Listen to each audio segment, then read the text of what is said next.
think to start with, Ishak, 2014, what's the big trade next year? In terms of what we think for 2014, I think we're going to continue seeing a bit more of a respite for equities, further gains across the board, driven by the improvement in the global economy, particularly the US. And I think in general the tone would be one of more central bank activism from central banks across the globe as the Fed steps out, a bit more from the ECB, more pressure on them, and also from the Bank of Japan. What about the resilience of the euro? How surprised have you been by that, and will that continue? Massively. I mean, it's at 138. It's a bit baffling. I think a lot of people think so as well. I think it's mostly due to the repatriation of funds by Eurozone banks before the asset quality review. I don't think that's going to hold up. I think as we go into 2014, with the pressure on the ECB to stimulate the Eurozone economy, perhaps for the ECB to consider tools such as negative deposit rates and also another LTRO, I think we're going to see a bit more downside for the euro to come. We had that very successful Italian auction yesterday. Does that bode well for 2014?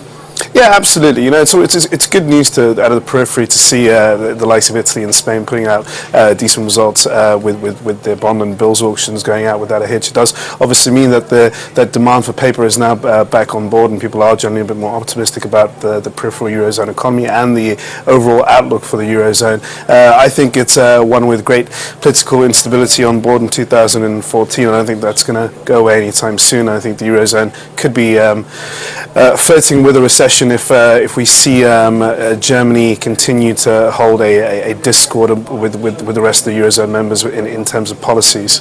When do you think that's going to happen? When could that start? When will we know?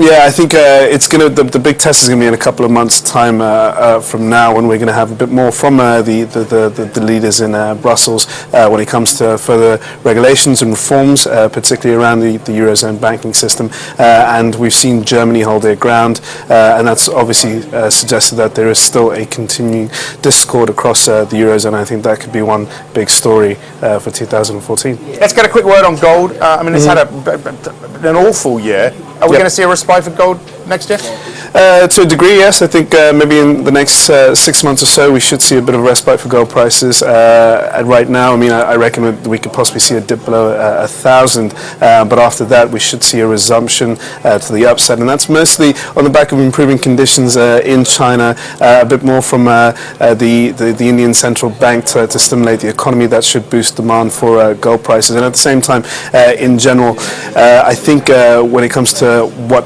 investors will be hunting, there'll be a point where equities might get a bit exhausted.